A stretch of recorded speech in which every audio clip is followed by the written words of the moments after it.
E aí, pessoal, tudo bem? Eu tô começando a gravar agora um vídeo que era para eu ter gravado na terça-feira. Eu só não fiz antes porque eu trabalhei muito e depois porque eu tava querendo ouvir o máximo de pessoas e me informar e ler mais para ter um resultado melhor para poder fazer esse adendo. Tá? Na segunda-feira eu acompanhei um debate muito acalorado sobre homofobia, sobre homossexualidade na comunidade, e aí eu fiz um vídeo sobre isso. O vídeo chama Homofobia no Joguinho. Falei algumas coisas certas e falei muita coisa errada. Eu parti do princípio de que eu poderia definir toda a sociedade, todos os problemas da sociedade, definir todo mundo e tudo que acontece a partir da minha perspectiva pessoal. E isso é o maior pecado que você pode cometer. Quando você olha, quando você tenta definir o seu bairro, a sua cidade, o seu país, o mundo em que você vive, através do que você enxerga como indivíduo, você erra feio, porque na verdade você enxerga só a verdade refletida na sua perspectiva. Então, assim, você pode ser um negro que não sofre racismo no dia a dia, porque toda a comunidade te aceita e te respeita. E numa pessoa, numa situação dessa, ela tá falando a verdade que ela não sofre racismo, sim, mas ela pode dizer que o racismo não existe no Brasil? Não. Então, assim, a verdade, ela tem múltiplas facetas que você não consegue definir partindo só da sua perspectiva. Então, eu falei um monte de besteira nesse vídeo e quando eu falei, eu percebi que eu falei coisa errada e aí eu vim aqui no grupo das manas, que é um grupo que eu quero divulgar depois, e eu pedi feedback. Eu falei, olha, eu posso pedir feedback dos gays aqui sobre esse conteúdo? E aí eu quis mesmo apanhar, mas apanhar de uma forma que me fizesse aprender. Eu quis entender a diferença da minha perspectiva do sofrimento da comunidade gay e sobre a homofobia no jogo. Eu queria entender onde é que eu estava errando para entender mais qual é a real. E foram 5 dias aí de grande aprendizado, conversando com pessoas que só agregaram, que só me enriqueceram em conhecimento. Como eu não posso tentar definir, né? De novo, não dá para eu definir tudo que toda a comunidade sofre e toda a realidade que acontece. Nesse vídeo eu não vou falar sobre o todo, eu vou falar sobre a minha perspectiva, como era e como ficou. Eu vim aqui, postei e eu quero agradecer a todas as pessoas que colaboraram de alguma forma com comentários, em especial ao Diogo, ao Guilherme, a Ibe, a Alice e o Roberto. Vocês não têm noção do quanto eu sou grato a vocês pelo tempo que vocês me dispensaram e por todo o material que vocês me indicaram. Então vamos lá, uma das primeiras reações. No meu vídeo eu falei homossexualismo e aí me falaram, não é homossexualismo, é homossexualidade. Isso me gerou uma reação meio ambígua. Então eu vou descrever o que eu senti, tá? Primeiro, eu caiu a ficha na hora e eu já pedi desculpa imediatamente. Eu falei, opa, encontrei o erro sim, eu tenho que me informar melhor e eu tenho que tomar mais cuidado. Por quê? Porque ismo é um sufixo que indica uma patologia, uma doença. Então você tem estrabismo, você tem, sei lá, é, você pode ter astigmatismo, você pode ter uma série de patologias, uma série de doenças que terminam com ismo. E aí, quando você fala homossexualismo, parece que o cara é doente, parece que ele precisa de uma vacina, parece que ele precisa de um tratamento e não é. Homossexualidade não é opção, não é doença, não é, é uma natureza. E aí você dá o nome disso de homossexualidade. Então eu entendi na hora e eu pedi desculpa, porém isso me gerou uma preocupação do tipo, cara, imagina que se eu não sou professor de idiomas, imagina se eu não sou estudioso de etimologia, talvez, cara, uma pessoa que vem com toda a boa vontade do mundo de entender qual que é o sofrimento dessa comunidade, e a hora que ele fala homossexualismo, ele é hostilizado. Não fui hostilizado, eu fui ensinado porque eu estava pedindo ensinamento. Mas eu fiquei imaginando alguém sendo hostilizado por chegar falando homossexualismo, do tipo, você tá chamando a gente de doente e o cara, opa, cara, eu não tinha nem consciência do significado dessa palavra, não foi intencional, vai tomar no seu cu e não tava te atacando. Então, ao fazer um ataque involuntário, você acaba tendo uma reação que pode ser voluntária ou não, mas que te faz perder toda aquela boa vontade que você teve inicialmente quando você chegou para tentar um diálogo. E eu estava falando, inclusive, com uma das pessoas da própria comunidade, e ela falou que ela odeia esse comportamento da comunidade de se ater a determinados sufixos, embora eu entenda o lado e defenda completamente o direito dessas pessoas de tentar, sim, conscientizar quem está falando a respeito. Já que você vai falar de homossexualidade, então aprenda do jeito certo e ouça de quem tem propriedade para falar. Sim, é muito fácil você querer falar da comunidade gay e não e querer desqualificar o gay para falar da própria comunidade dele. vocês não têm noção do quanto é comum. O quanto tem gente no Morumbi, nos Jardins, que gosta de falar do comportamento e da vida de quem mora na favela, sendo que o cara não faz ideia de como é a vida lá. E aí quando o cara ele levanta a voz para falar, olha, aqui o negócio é assim, a pessoa ainda tenta desqualificar e fala, mano, você não sabe, eu estudei isso na faculdade. Não. Se você quer saber, se você tem interesse genuíno em saber o que acontece na comunidade LGBT, você tem que ouvir a partir deles. E você tem que entender e respeitar que eles sabem muito mais do que você.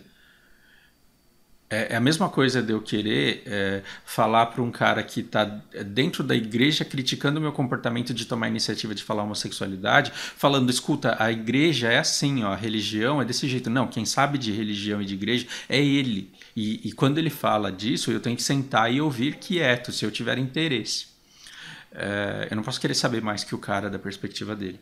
Mas esse negócio do sufixo ele foi bom porque eu me atentei e me fez refletir do quanto de agressão esses caras sofrem por terem mais consciência social do que nós e conseguirem entender os nossos gestos e o quanto elas são agressões e o quanto muitos de nós mudaríamos o nosso comportamento se a gente tivesse consciência que muito do nosso comportamento inconsciente ele é agressivo.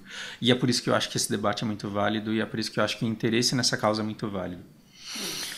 Segundo ponto, eu falei uma besteira enorme e agora eu entendo e eu agradeço as pessoas que fizeram eu tomar consciência disso.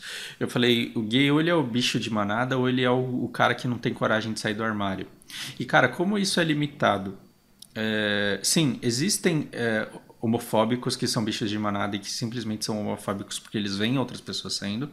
Tem uma pequena parcela, sim, que é homofóbico porque é gay e luta contra essa natureza por algum motivo e acaba sendo homofóbico porque, já que ele tem a força de segurar a onda dele, ele acha que outros também deveriam, mas isso é uma parcela muito pequena. E assim, eu ouvi muitos casos de homofobia gratuita, de ódio gratuito, e é injustificável. Porque eu queria uma perspectiva, tipo, Madre Teresa, de encontrar o bem por trás do comportamento ruim de pessoas. Eu queria justificar o comportamento ruim simplesmente pela fraqueza, pela limitação de perspectiva, pela falta de coragem. E não, tem gente que é ruim porque é ruim mesmo e spama ódio e agressões gratuitas. E eu tenho que aceitar que as coisas são assim. Não dá para eu querer continuar enxergando o mundo colorido da maneira que eu tento me convencer que ele é. Colorido não gay, mas colorido no sentido de bonito. Entende? E aí, quando eu falei que o homofóbico extremo, ele era um cara que não conseguia sair do armário, eu tive reações do tipo, eu acho que... Cadê? Ele falou pra mim, dizer que um homofóbico é gay é um argumento um tanto contra-ofensivo, contra os próprios gays. E aí o Diego ele completou, ele falou, tipo, olha lá, eles se odeiam, eles se atacam, é como se o problema da comunidade fosse da própria comunidade, e como se os héteros eles estivessem completamente isentos de culpa, porque na verdade quem tá matando gay é gay. E não. Não, não é assim. Me fizeram estudar essa escala Allport e é uma escala que eu já tinha visto e estudado em outros contextos, porque eu gosto muito de estudar a história e na Segunda Guerra Mundial o que você tem é isso. Você tem uma antilocução fazendo piada com o judeu, depois você tem as pessoas evitando o convívio com o judeu para depois discriminar e falar sai daqui da minha padaria porque eu não vendo pão para judeu, e aí depois você parte para o ataque físico. Então, quando você vê gay apanhando na rua e levando tijolada na rua, é porque a gente já está a um passo do extermínio. E assim, se você saísse entrevistando as pessoas e perguntando para elas, olha, se você tivesse poder, você exterminaria ou não exterminaria todos os gays da comunidade? Cara, eu não quero saber o resultado dessa pesquisa, porque eu tenho certeza que aqueles que exterminariam, se tivessem poder para isso, são muito numerosos. São muito numerosos. Então, o que precisa? Precisa ter um trabalho de conscientização, precisa ter representatividade justamente para não deixar isso acontecer. E aí eu caí num erro muito grave no meu primeiro vídeo, que eu falei, olha, vocês estão passando por uma fase de transição inevitável, em que os gays eles serão cada vez mais aceitos progressivamente e os nossos filhos e netos eles terão uma comunidade muito mais aberta cara, eu posso estar certo numa pequena parcela de uma pequena comunidade, mas me mostraram, me provaram com dados que eu tô viajando. E que, na verdade, os gays eles perderam até representatividade ao longo de alguns anos, embora o respeito tem até aumentado um pouco e a tolerância em alguns ambientes tem até aumentado um pouco, eles ainda são muito hostilizados, muito atacados e eles estão perdendo representatividade. Eu tentei até falar da campanha da Boticário, da Riachuelo. Deixa eu colocar aqui um adendo do adendo. Olha essa campanha, ela é da Boticário e ela é Modern Asia, Ásia Moderna. E aí a Ásia Moderna, ela tem assim os candis de Tóquio. E aí você olha para essa moça, olha como ela é oriental. A gente pode criticar a Boticário? Não. Quem trabalha com publicidade e propaganda sabe que a gente não pode crucificar a Boticário, porque se ela colocasse uma japonesa aqui, as vendas seriam menores. Por quê? Porque o cliente padrão que o mercado... Quando você vende um produto, você tem que fazer uma propaganda que atinja a maior parcela do mercado, porque aí as suas vendas elas serão maiores porque elas foram direcionadas para aquela grande parcela. Quando você faz uma campanha dessa, se você colocar aqui uma japonesa, as mulheres não terão identificação com a japonesa e elas não vão comprar esses produtos. Quando você faz uma linha Modern Asia com os produtos de Tóquio, você coloca uma europeia e aí a branca, a parda, algumas negras, algumas asiáticas vão olhar para essa europeia e vão falar: meu, eu me identifico com ela e olha o tom asiático que eu tenho nessa cara europeia, eu quero esse produto. Então, não dá para crucificar os caras que trabalham com isso, mas aí vocês entendem melhor como funciona a natureza da coisa. Ou seja, eu tinha um argumento de que assim a sociedade ela está progredindo no sentido de incluir propagandas gay e na verdade não é a sociedade dizendo: olha, gays, como vocês são bem-vindos, como nós temos produtos exclusivos para vocês. São campanhas de publicitários que estão querendo vender para os gays que têm muita grana ou então vender para aquele cara que quer se sentir bem apoiando uma empresa que supostamente apoia os gays. Então o objetivo é o lucro, é o aumento das vendas e não necessariamente um apoio à comunidade gay, aos gays em si.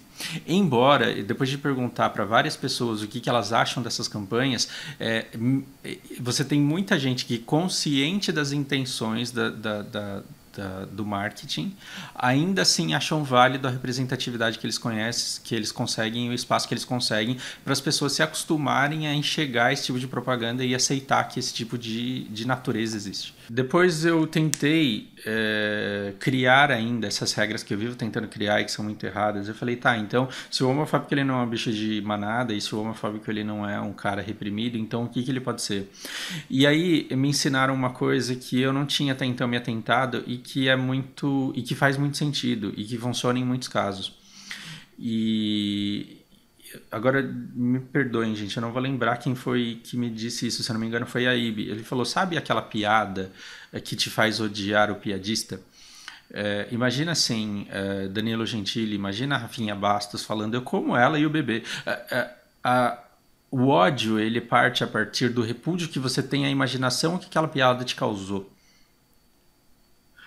Então, assim, quando o cara ele fala assim: eu comia ela e o bebê, você imagina uma coisa que pra você é tão nojenta, ela causa um repúdio tão grande que você chega pro humorista e fala: sai daqui, cara, filho da puta, você não tem merda na cabeça de ficar falando um negócio desse?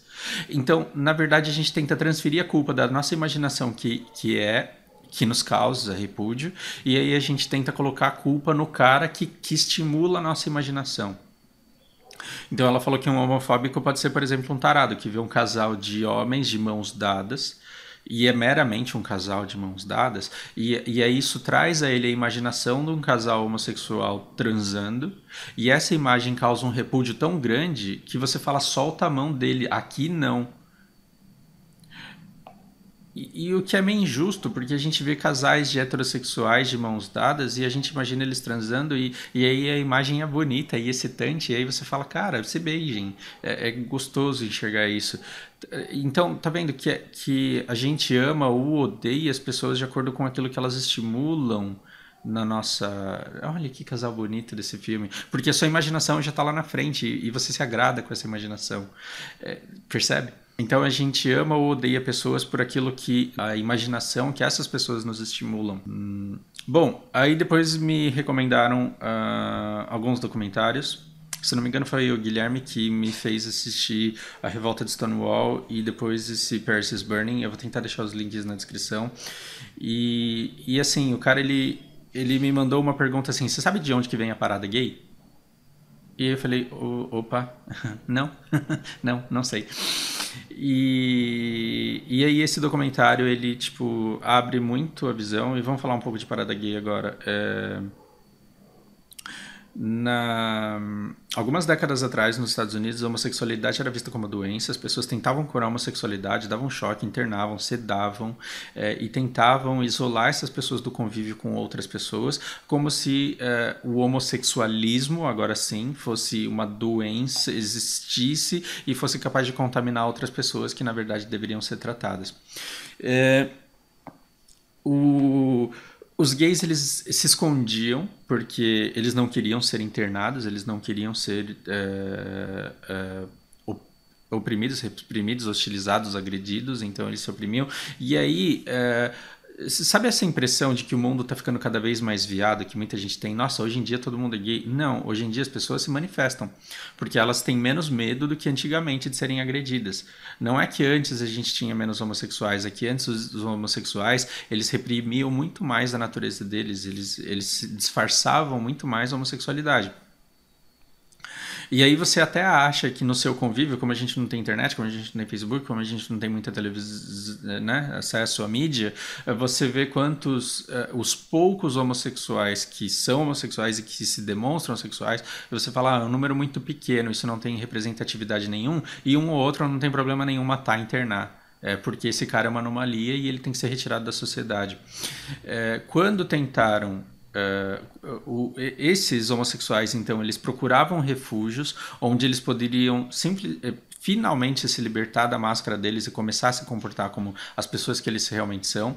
E aí você teve uma intervenção militar para fechar esse Stonewall, que era um bar onde tinha um monte de gays lá reunidos.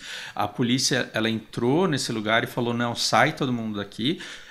E aí, ao invés dos caras se deixarem prender, eles simplesmente enfrentaram a polícia. Eu queria muito encontrar uma parte. Cara, assistam. Eu assisti esse vídeo aqui com essa ferramenta que é o Speed Video Controller. Eu assisti numa velocidade 2.0, consegui entender tudo que foi dito. E aí eu estou tentando encontrar aqui uma manobra que eles fizeram que eu não vou encontrar, mas simplesmente os caras não se deixaram prender e eles não deixaram o bar fechar, o que eu acho que foi uma coisa que eles tinham todo o direito de fazer, mas que isso precisava ser demonstrado que eles tinham direito de fazer. A polícia, ela não podia simplesmente fechar o bar e falar, olha, deixem de ser gays. Isso é liberdade de livre associação, é um direito que eles têm. Eles não se deixaram prender, eles avançaram para cima da polícia não para machucar, mas para mostrar a força que eles tinham, e daí nasceu a parada gay, porque você precisava de um volume muito grande de pessoas que desse uma representatividade para a comunidade e esfregasse na cara da comunidade, escuta, os homossexuais existem, eles têm representatividade, eles fazem parte da sua sociedade no seu dia a dia, eles não vão te engaysar, eles não estão aqui proibidos não estão aqui para tentar te convencer a não ser hétero, e eles precisam ser respeitados, eles precisam ser vistos como parte da sociedade.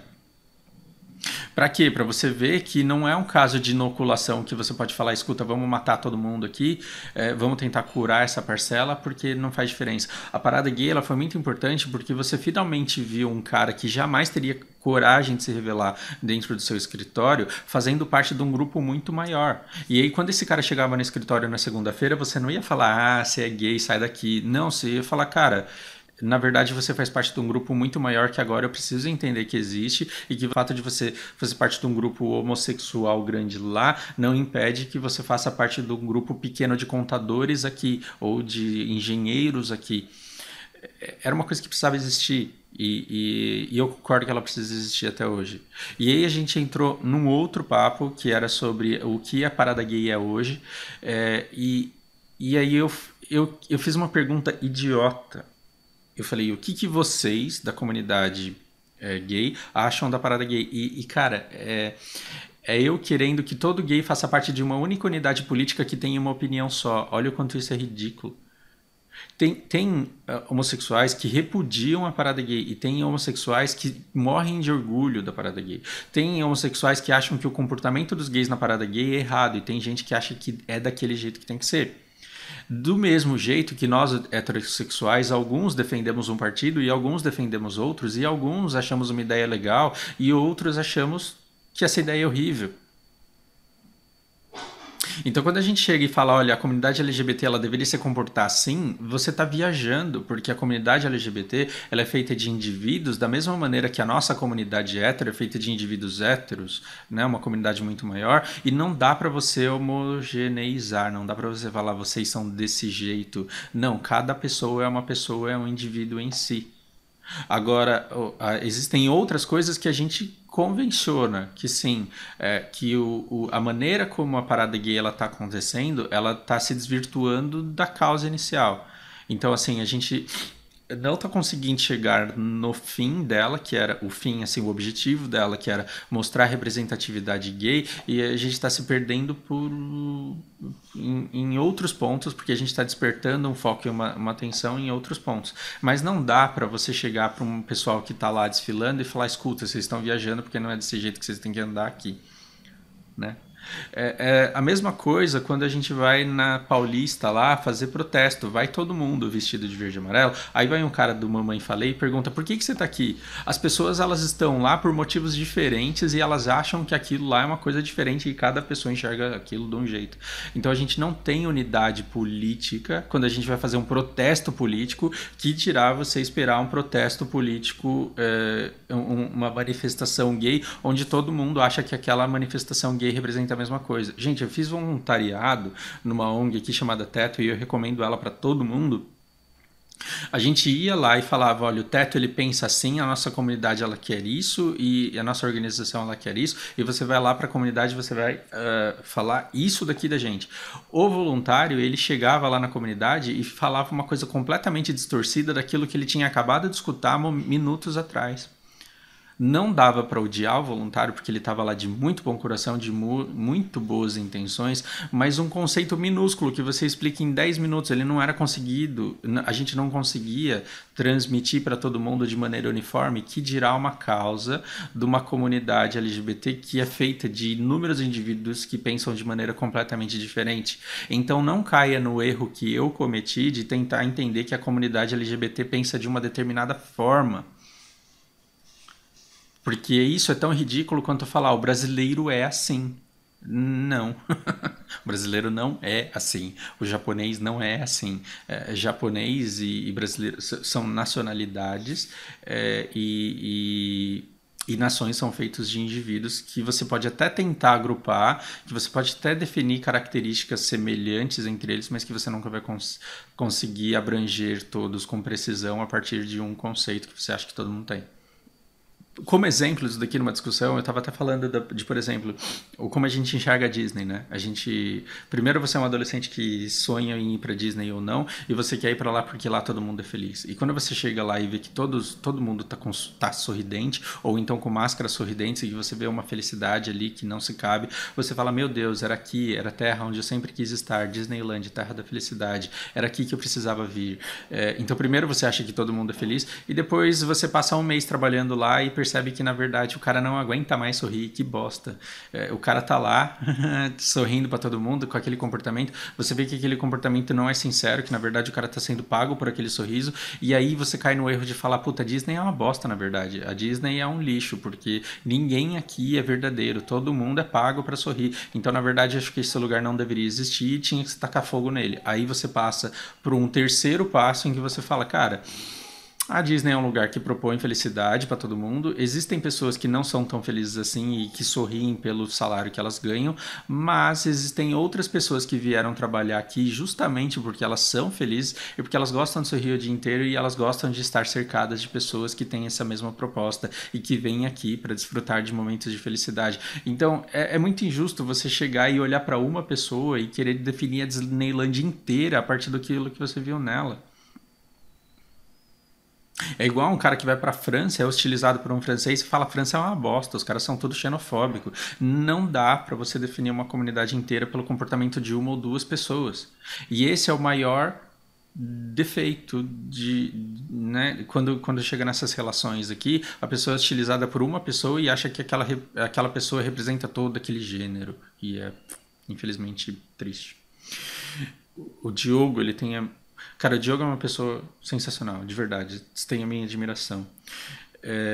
Quando no ponto 4 do meu vídeo eu falei, olha, os gays que são hostilizados, eles deveriam entender a fraqueza da pessoa e a ignorância da pessoa que hostiliza e tentar tratar ela com um pouco de tolerância e amor, que foi o que esses caras aqui... Cadê? O que esses caras aqui fizeram? Então você tem um cara ridículo levantando uma bandeira, dizendo que gay tem mais é que se ferrar, que Jesus está vindo, que vai te livrar dos pecados.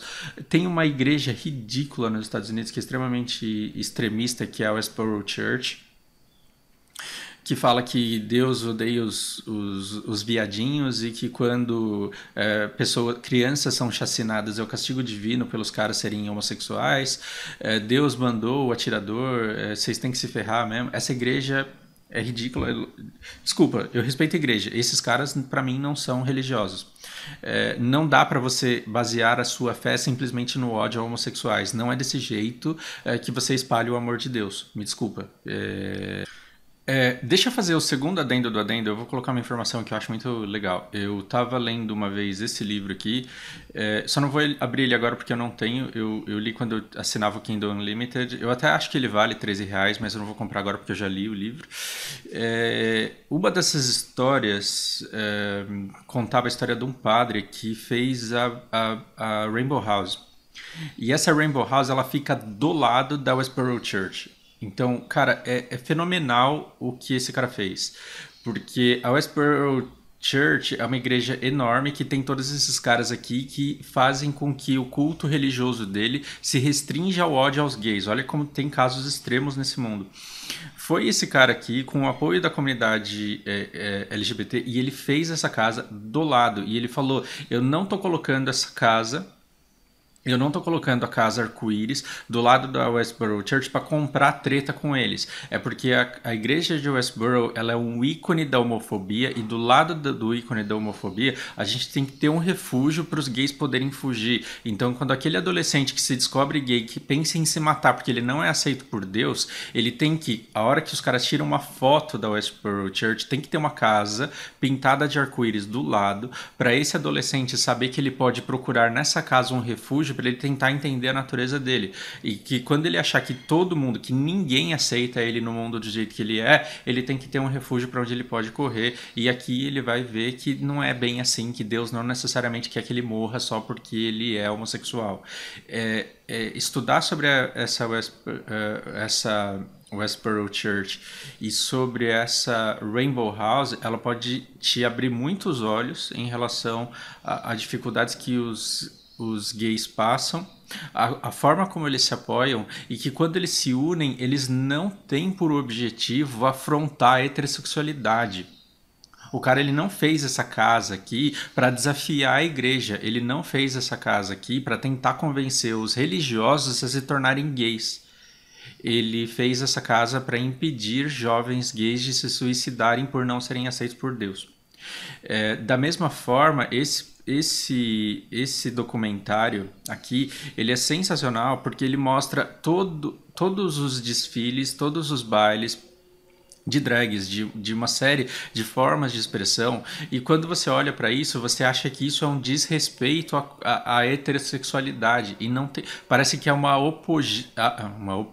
que lixo, uma apologia ao homossexualismo, e não é nada disso. O que acontece é que durante essa década, os gays eles precisavam viver disfarçados para que eles simplesmente não fossem presos, sedados, dopados, eletrocutados, para que eles não precisassem passar por todas as formas de agressão que essa década oferecia para eles. Eles precisavam disfarçar sua sexualidade 100% do tempo. Quando eles se encontravam, eles tinham uma necessidade de expressão tão reprimida que eles se reuniam em grupos para poderem se expressar, e eles se expressavam.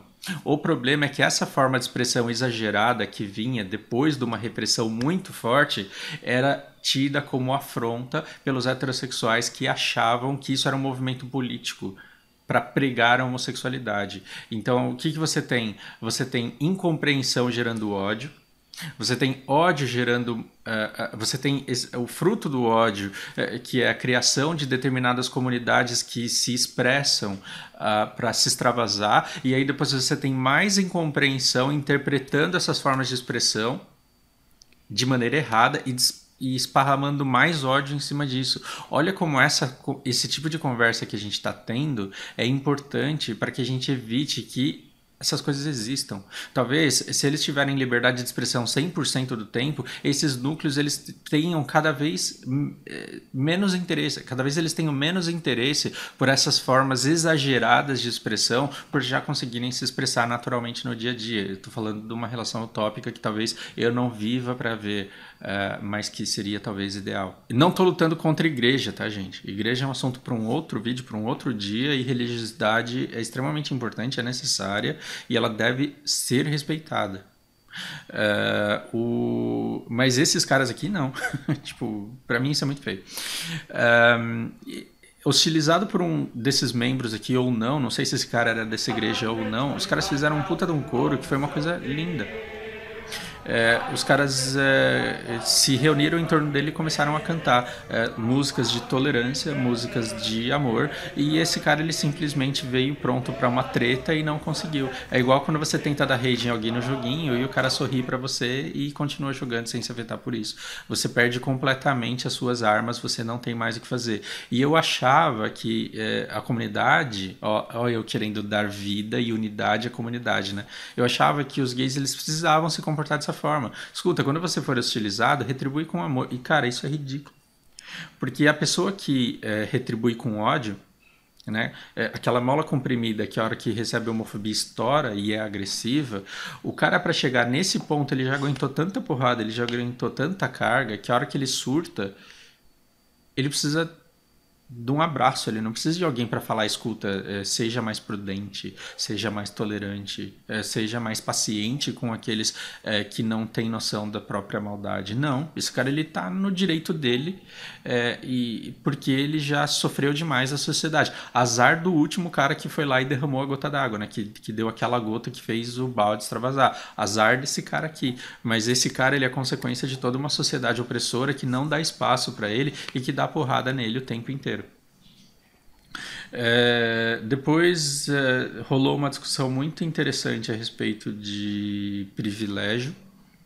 E eu falei, olha, eu cheguei, quando eu voltei do Japão, eu cheguei aqui sem referência nenhuma, começando completamente do zero, e aí dava a impressão que as pessoas, elas me abriam espaço para trabalhar, simplesmente porque era legal, né, ser visto num café com um professor asiático, com cara de inteligente, com cara de sério, com cara de honesto, e talvez não seria tão legal você, do seu escritório lá, ser visto pelos seus colegas de trabalho, não com um asiático com essa cara de inteligente, honesto e culto, mas com um negro afeminado.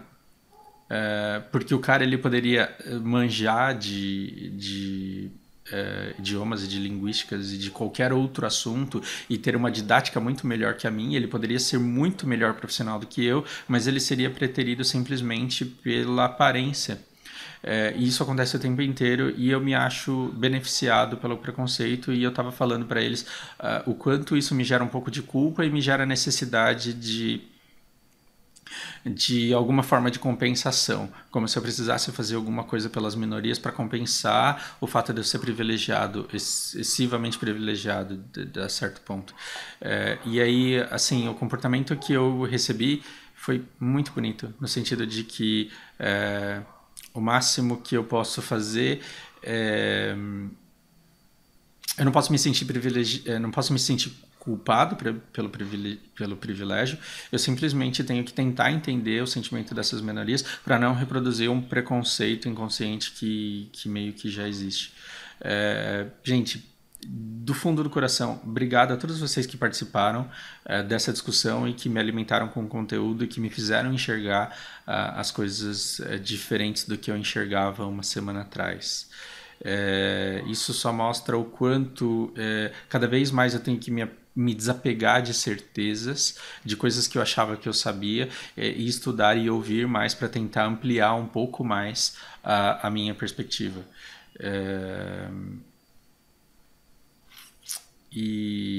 e acho que é isso. Depois eu vou submeter novamente esse vídeo à avaliação de alguns de vocês e ver onde mais eu ainda posso melhorar. Por hora é isso e até a próxima.